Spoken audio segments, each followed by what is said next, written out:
question number 13 is a citing textual evidence question. And the way that I approach these is I do 12 and 13 in tandem. I underline, when I'm looking at number 12, I realize that 13 is coming up also, so I underlined all the answer choices for 13 and I use them to answer 12. I read question 12 and I make a prediction. The prediction is something, well, it's actually stated really well here. It explains explicit frames of value. But journalists just have to be real. They have to be forthcoming with any biases or any slant that they might have. Of course, all journalists have some bias, so they've got to be real with who they are and what they're reporting on. So that was my prediction, and it matched up really well with D.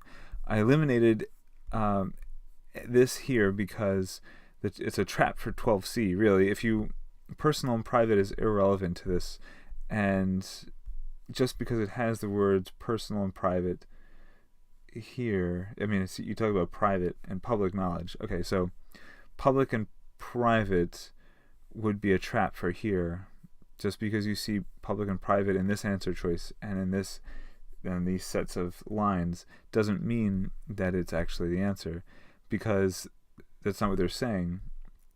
What they need to make sure they report is that they are transparent about their beliefs and assumptions, that they need to be real with everyone with their biases and their slants. B is just not evidence at all. It's not evidence. C aligns really well with answer choice D here, and D I eliminated really well because trap for 12A. If you were trying to find some sort of commercial considerations, you might think that here, yeah.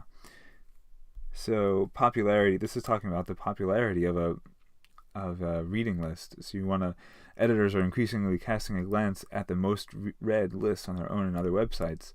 So the popularity is not an explicit commercial. I mean, you and I know that the popularity of a website is a commercial consideration, but it's not explicitly made commercial here by this text. It doesn't talk about commercial aspects here. Even though popularity it's not explicitly commercial in the text. So that's why I eliminated D, and C is the answer.